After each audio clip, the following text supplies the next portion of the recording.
Terça, 27 de abril de 2021, seja bem-vindo. Meus amigos, graças a Deus, Senhor, estamos aqui iniciando mais uma semana de Comente Bíblia. Eu quero só dizer para você que os nossos vídeos, eles são uma sequência, a narrativa da Bíblia em ordem cronológica. Também quero pedir a você que se inscreva lá no meu canal, Comente Box, onde eu estou editando os vídeos antigos e estou repostando de forma mais objetiva. Queridos, o ponto em que nós estamos agora na história é o seguinte: no reino do sul, reino de Judá, quem está reinando é Atalia, a mãe do Acasias, né? Ela simplesmente matou todos os netos, mas um deles escapou, certo? Ó, segundo Reis 11, versículo 2, diz que Jeoseba, filha de Jeorão e irmã de Acasias, né? Uma das filhas, né? No caso, uma das irmãs do Acasias, que era rei, foi morto por Jeú, ela pegou um dos filhos do rei Acasias e escondeu onde? No templo. E então, por 6 anos, ela escondeu esse menino, e esse menino vai ser apresentado agora na história, tá certo? Na história do Reino do Sul. Nós estamos falando do reinado de Judá, tá bom? Então, o nome dessa criança é Joás, certo?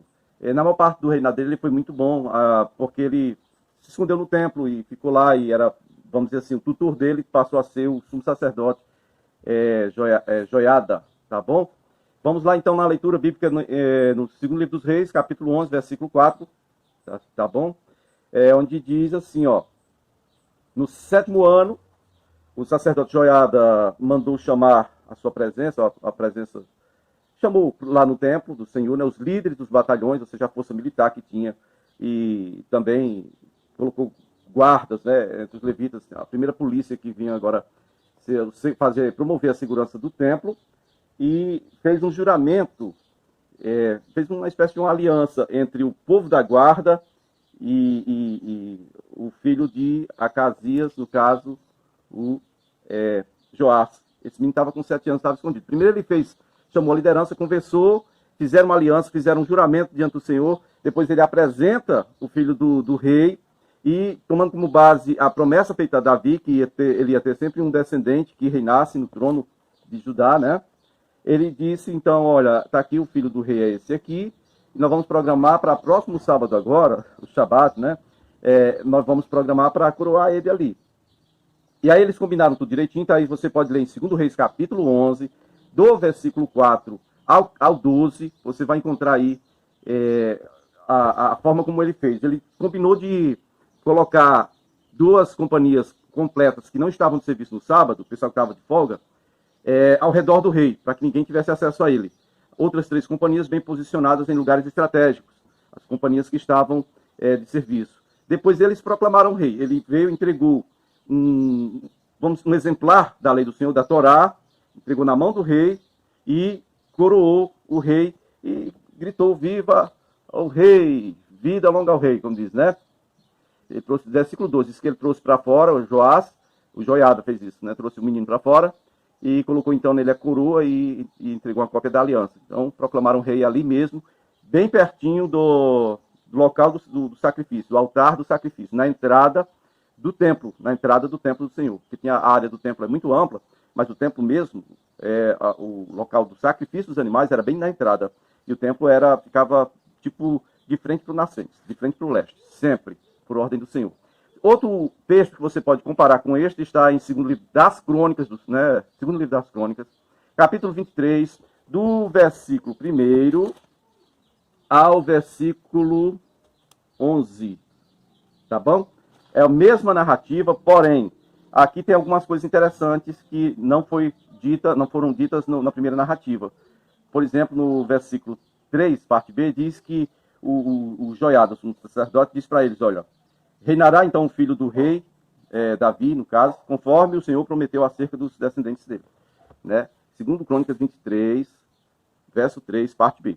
Versículo 6, ele diz assim: ó, ninguém deverá entrar no templo do Senhor, exceto os sacerdotes e levitas que estão aí escalados para o serviço. E verso 7 fica bem claro que ele, né, o Joiada, ele escalou alguns levitas para servirem de guarda mesmo. Guarda, entregou para eles os escudos pequenos e as lanças que pertenciam a Davi. e colocou eles ao redor do rei e disse, olha, quem se aproximar pode matar, é para matar. Então, seguindo aí, agora no segundo livro dos reis, no capítulo 11, no versículo 13, vai seguindo aí até o versículo 15, você vai ver que o que aconteceu quando a Atalia, né, a avó desse garoto, ela tentou matar, quando soube que o filho dela tinha morrido, ela mandou matar toda a família real e tomou o trono, né? Agora, 7 anos depois, agora o garoto está sendo ungido rei, ela viu isso. O palácio é bem perto do templo. Então vamos lá, segundo Reis 11, 13, diz que a Atalia viu isso, ouviu o barulho, né, dos guardas, das pessoas, gritando viva vida longa ao rei, como diz aí nos filmes, viva o rei aqui. E aí ela ficou de pé junto da janela e simplesmente ela gritou, né, traição, traição. E aí ela foi para próximo lá do local, quando o Joiada viu que ela estava lá, no local que era de costume os reis ficarem, o sacerdote Joiada ordenou aos líderes, né, dos batalhões, que estavam fazendo a segurança do rei lá, alguns que levassem ela para fora, porque ela não deveria ser morta no local do templo, em toda aquela área do templo, não. Então levaram ela para fora e mataram ela, executaram ela no estacionamento dos cavalos, né, onde ficavam os cavalos, tá bom? Na porta dos cavalos, estacionamento dos cavalos, como queira. É só olhar em 2 Reis, capítulo 11, versículo 16, tá bom? 2 Crônicas 23, do 12 ao 15, fala a mesma coisa. É a mesma coisa, não tem nenhuma alteração. Então, meus queridos, vamos em 2º livro das Crônicas, capítulo 24, no versículo 1º e versículo 2º somente, vai dizer que Joás tinha 7 anos de idade quando se tornou rei e reinou 40 anos em Jerusalém. O nome de sua mãe era Zíbia e ela era de Berseba. Joás fez o que o Senhor aprova, enquanto o sumo sacerdote Joiada, que era o tutor dele, enquanto o sumo sacerdote Joiada viveu, né?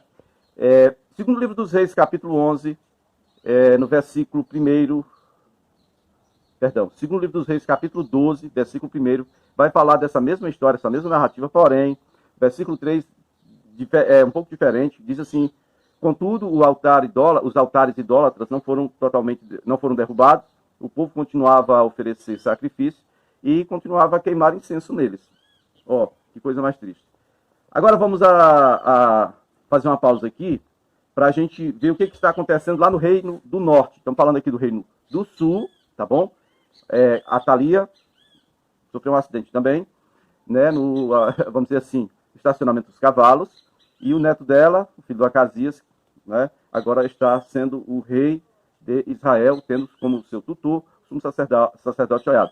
E no Reino do Norte, aquele Reino do Norte que é comandado, governado por Jeú que matou o filho do Acabe, né, o Jorão, e matou também o Acasias, pai do garotinho que está agora reinando no Reino do Sul, filho da Atalia. Vamos ver o que está acontecendo lá? Vou voltar aqui para a gente encontrar aqui. Pronto.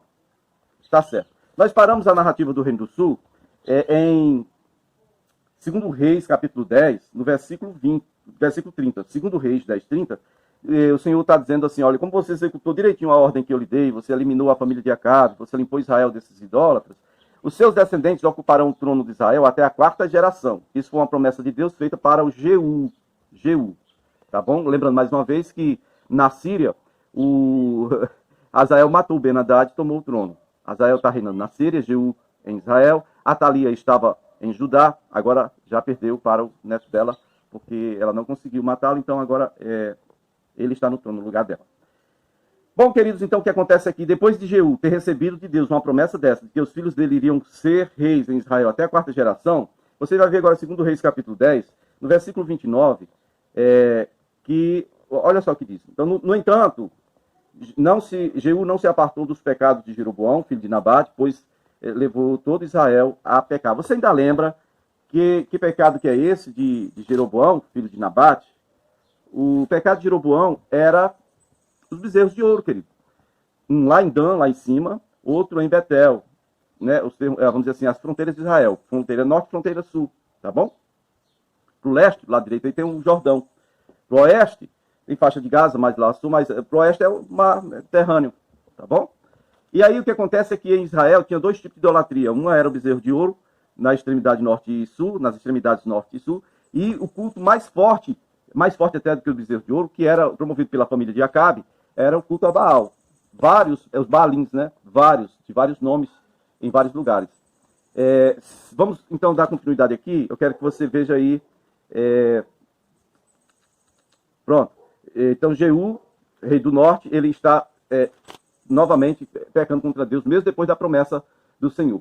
Olha o versículo 31 e 32, por favor. 2 Reis 10, versículo 31. Então, entretanto, Jeú não se preocupou em obedecer de todo o coração à lei do Senhor, seu Deus, Deus de Israel, nem se afastou dos pecados de Jeroboão. E verso 32 diz que o Senhor começou então, se irou contra Israel e começou a reduzir o tamanho de Israel. O Senhor deu a Azael, né, que é o rei da Síria, poder de conquistar todo o território israelita do lado leste do Jordão. Veja bem, o lado leste é do Rio Jordão para a direita. Toda vez que você olhar no mapa, ou no Google Maps aí, tinha duas tribos e meia. Era a tribo de Gade, a tribo de Ruben e meia tribo de Manassés. Fala meia, mas era o maior território, era dessa meia tribo de Manassés. E o Senhor entregou todo o território todo de Israel que tinha aí, nas mãos, entregou para a Síria, entregou para Azael. E, então, abaixo dessas duas tribos e meia, nós só temos aí o povo que é descendente de Ló, né? Os Moabitas e os descendentes de Benamim, certo? Amonitas e Moabitas, tá bom? Meus queridos e queridas, vamos então retornar agora para o Reino do Sul, porque tem novidade lá? Tem sim. Então Joás, com 7 anos, começou a reinar, como eu estava dizendo, ok? E aí ele vai ser então entronizado, ele foi entronizado, Atalia não gostou e sofreu um acidente também, né? Terminei falando aqui há pouco tempo que ele ficou seguindo ao Senhor até o tempo, enquanto o sumo sacerdote Joiada viveu. Agora vamos olhar o que aconteceu posteriormente, né? Ele estava sendo o rei de Israel sob a proteção do sumo sacerdote Joiada. Então é isso. Vamos lá em 2 Livro dos Reis, capítulo 11, verso 17, onde diz que Joiada fez uma aliança entre o Senhor, o rei e o povo. Ele foi tipo um mediador entre o rei, o povo e o Senhor. E que tipo de aliança era essa? Era uma aliança para que o povo do Senhor se tornasse realmente povo do Senhor, tomasse uma posição e servisse somente ao Senhor. 2 Reis 11, 18 diz que todo o povo foi então ao templo de Baal e derribou e despedaçou os altares e os postes ídolos e mataram um senhor aqui, um tal Matran, né, sacerdote de Baal, em frente aos altares. Aí você pode, para não fazer confusão na sua cabeça, eu quero relatar aqui o seguinte, você pode estar perguntando, mas Jeú não tinha matado o sacerdote de Baal? Sim, mas Jeú é lá no Reino do Norte. Ele matou os sacerdotes de Baal que serviam à família de Acabe. Aqui é o Reino do Sul. Aí estou falando de Jerusalém. Estou falando mais especificamente de um templo que a arqueologia já encontrou aí, da época de Salomão, por causa daquelas mulheres dele, que ele queria servir, cada um a seu Deus. Foi feito um altar ali, a Baal, Zebub, Beuzebu, tá? E aí, nessa época aqui, eles foram lá e derrubaram esse templo de Baal, quebraram lá tudo, e desfizeram, e mataram esse sumo sacerdote lá, o sacerdote Matã, que era sacerdote de Baal, na região sul, né, do reino do sul, chamado Reino de Judá. E aí o sacerdote Joiada, em seguida, 2 Reis, capítulo 11, versículo 18, parte B, diz que ele colocou guardas no templo do Senhor, e chamou os líderes, juntou todo o povo também, e aí foi levar o rei, que tinha sido coroado na porta do templo, no local do sacrifício, foi levando ele para o palácio real, e então ele se assentou no trono real, e aí todo o povo se alegrou, e a cidade também ficou calma, depois que foi morta a espada, a Atalia, né, lá no estacionamento dos cavalos. Tá, ok? Vamos então ao segundo livro das Crônicas, capítulo 23, verso 16, vai fazer a mesma referência, a mesma narrativa, com exceção no versículo 18. Segundo Crônicas 23, 18 diz que Joiada confiou a supervisão do templo do Senhor aos sacerdotes e levitas, aos quais Davi tinha atribuído tarefas no templo para apresentarem os holocaustos ao Senhor, conforme está escrito na lei de Moisés, com júbilo e cântico, segundo as instruções de Davi. Também pôs guardas na porta do templo, tá certo? E ele ficou mais no palácio para poder guardar a vida do rei ali e estar instruindo, ok? Damos seguimento posteriormente. Amanhã tem mais, se o senhor permitir.